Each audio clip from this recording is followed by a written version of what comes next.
Hey there guys and gals, how's it going? Well, PA Plow Day is only 40 days away, and because I am chomping at the bit, I've been prepping like crazy ever since I finished the 982 diesel swap. So I figured we should do a PA Plow Day prep video for 2019. So here is the current project, and that is my original tractor, the first one I ever owned, my Simplicity 7117. I believe it's a 1986, if I remember looking that up right. And it's had a plethora of engines. It's had the original KT17, it's had a Z482 Kubota, it's had a Magnum 20, and it now has a Magnum 18.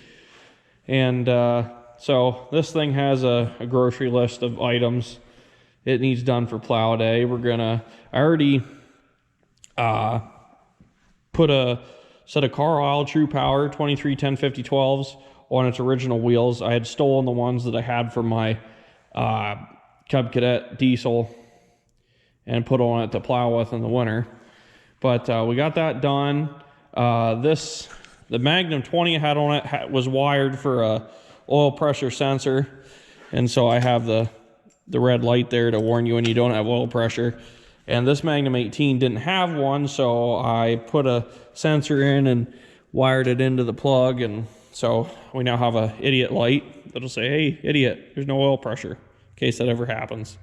But we got to service the transmission, build the bottom part of the sleeve hitch. I already have the top part of the hitch here, and get longer carriage bolts for the wheel weights.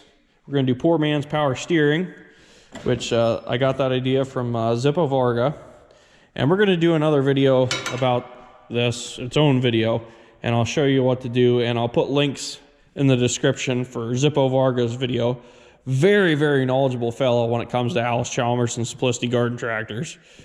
He's got a lot of knowledge on these things, and especially the older ones. But anyway, we got a lot to do on this yet, but we're going to get her done in time. And, well, I figure let's go on to the other shop, and I'll show you some progress on the Cub Cadet Diesel. The Cub Cadet Diesel. Well, what I actually meant to say was the Diesel Cub Cadet. So, this thing, which is pretty much ready, I have to deal with an issue I'm having with the grease fittings in either end of the axle. They won't take grease, so I gotta pop them out, change them, which I tried to do on this side, and they're drive-in. I just tried swapping in another drive-in one in, and it popped right back out, so I gotta take the spindles off the axle and drill and tap them for threaded ones, but not a big deal. But yeah, if you watched the previous video, we pulled this out, pulled the engine out, changed the clutch, removed the creeper gear that I thought I broke, but it turned out it was only the roll pin that held the drive shaft to it. And we put, along with the clutch, I put in some nice new, not new, but some good used pressure plates, because the ones that were on it were bent, which is why the clutch was really hard to ease out on this thing, and why the clutch was also really noisy. But yeah, so if you notice, the ags stick out farther than they did last year. I'll get you back here. I think you can tell. And that is because I changed the rims. I used these rims I got on a my Gravely 18H Professional, and they're dished differently. Yeah, can't think of the name. The thing where that bolts the wheel to the frickin' thing. Yeah, this guy is spaced farther back in the drum of the wheel, so to speak. Yes, I know there's proper terms, but I have a potato for a brain. It doesn't work well. So we got the sleeve hitch back on her. Of course, that light's always been there. I was thinking of something I did to the Sears. But yeah, this thing is basically all ready to go. Oh, and by the way, these rims are really rusty, but I took some, not emery cloth, Scotch-Brite and some water and scuffed them up pretty good. Oh, by the way, there's the Magnum 20 that was last on the Simplicity 7117. That sounded like a door. I should go check on that. Anyway, let's go out to the shed. We'll check out the Bolin's 1220 and the Sears SS16. Wow, look here. We got us a Bolin's 1220, which, long story on this one, in the freaking mess hall here. Shit everywhere. This thing I got with Alice Chalmers, a Simplicity Landlord, an old 60s one. Got this and that for $150. Oh yeah, something I missed on the Cub that I'll get to in a minute. This thing smoked like no other. It's got a Tecumseh HH120 on, 12 horse. And I rebuilt the engine and the starter died. So I got a Chinese starter off eBay, which I had to take apart and rebuild. And then I rebuilt the carburetor. It just seemed like I was just having one problem after the other with this. And it was really annoying and pain in the butt. So it ran good after I rebuilt the carb. Well, then one day it wouldn't start. Oh, and by the way, after I rebuilt it, the threads pulled out of the head for the spark plug. And it looks like the heel coil I put in is leaking. That's awesome. Gonna send her to plow day anyway. So, if you notice, we got some goofy stuff going on here with the ignition. As some of you may know, these Tecumsehs, the later ones, have solid state ignition, and they fail. Oh look, solid state, yeah. So, I did the mod where you take the Ford ABS sensor as the crank trigger, a GM HEI distributor ignition module, and just any old 12-volt coil, and that fixed that. So finally, the stinking thing, whoops, when you don't pop the spark plug wire off, runs good. Actually, we'll make this video interesting and we'll start something. Which I think I have a video of this. Yeah, I do have a video of this, but we'll show you anyway.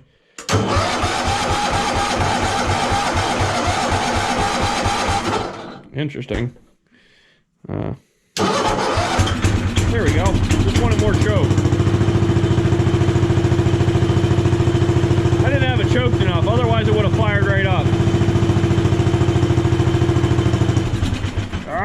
I put the choke in too soon. Anyway, this thing runs good. And really happy with how it turned out. But anyway, oh geez, aggressive much? We got some LED headlights in the front. And we got an LED tail light. And we got an LED Chinese lamp in the back. So that way, we could do some night plowing. Oh yeah, got the sleeve hitch on, got the ags off the 1050 Bolins, and we acquired some Bolins wheel weights, which some guy apparently thought that even though it said Bolins, they were John Deere, so he had to paint them yellow. So this thing's going. The 1050 is going to sit still this year. Sorry, girl, you were there every year from the first year I went, but it's your turn to sit still. This, even though it looks much worse, is in much better mechanical shape. Everything's nice and tight, whereas on this, pretty well slopped out. All the joints are loose in the steering, the transmission's getting a little tired. We're gonna leave a rest this year. I have some parts transmission, so I might rebuild the transmission, and by that I mean take all of them apart, take the best pieces out of each of them, and build one good transmission. And then I'm contemplating taking this 18 horse Briggs & Stratton and sticking on this here friggin' tractor, which I've seen where people are able to make the hood fit with them. And with this engine, I'll have to cut the hood up to make it fit. And I want to make the hood fit. I don't want to cut it up. So we'll see. Anyway, back on track here. Oh, and by the way, the wheel weights that were on the 1050, those massive ones, they're on the Cub Cadet if you didn't take notice. Last but not least is the SS16 Sears 1973, which did awesome last year at Plow Day. And I had to borrow a plow this year, or last year, but this year I bought my own. Oh, and I also had to borrow a top link last year, but I bought my own this year. But yeah, this thing runs good. Got a new air filter for it. That's the last thing I got to do is put the new air filter on and adjust the carb. Same with that thing. But otherwise, these are both ready to go. But I had the spotlight on it last year on the back. Oh, and I got a taillight on it as well. And for whatever reason, the spotlight quit, so I got a new one. But this has all LED lights except for the taillight. But yeah, this beast is ready to go. And here's a disclaimer that I'm going to put, and I'm going to put this at the beginning of this year's Plow Day video. Last year, I rewatched my video for last year a couple times, and it sounds like I am bashing on Sears when I'm saying, oh, these Sears plows suck in the corn fodder. They plug right up. Oh, I'm not running this Sears much because I don't want to deal with that. And it's like I said, it sounds like I'm bashing on Sears, and I want to make this very clear. I did not intend to be bashing on Sears. In fact, I love this tractor. It is an awesome tractor. In no way did I intend to bash on Sears. So I apologize if it sounded that way. It did to me. So just thought I'd make that clear. Oh, and by the way, if you can kind of see in there and over here, we got a new belt on it. That seemed to make a big improvement. Oh, one last thing I want to go over in this video. So, last thing in this video. Of course, I have that Burnley, which you may or may not have seen sitting on the workbench in the shed, which is my original. And I bought these two late last year. This is an 8-inch. This is a 10-inch. Because I plan on taking 4 tractors this year. Took 3 last year and I had to borrow 2 plows. But fortunately, between the Sears plow that I bought and these 2 plows, won't have to borrow any this year. Although I kind of last minute wanting to build a 2-bottom plow. But probably not going to happen this year. Next year though, we're definitely going to have a 2-bottom. But this, unfortunately, my error, I tried to free up the seized up adjuster, and it didn't go quite well. I didn't heat it enough, and it ended up snapping off inside here. So I had to cut off this threaded portion, and had to weld that on. And then I had to cut the shaft right here and weld on a new piece, which thankfully I was able to do very well, and kept her pretty true. As you can see, it doesn't wobble somehow. This one, I was very careful when I drilled a hole here and sprayed lube in there and heated it up for quite a while. Got this all glowing cherry red and got it freed up and working good, and didn't have to cut or weld anything on this. So, and then it was just cleaning up the the shear and the mold board, which I see is rusting already. So, must have got some moisture on it. This one's pretty pitted, but I got her cleaned up decently, and we're gonna just do the best we can with what we got. Can't go spending too much money. But anyway, guys, that's how PA Plow Day 2019 prep is going so far, and we'll keep you updated as we go. But I'm gonna have to shut this video down here. So I hope you enjoyed. Thank you so much for watching, and till the next video, take care.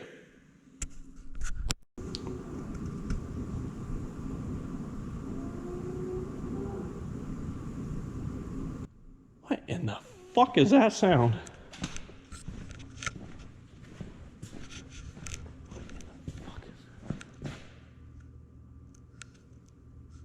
Swear to God, the shop is haunted.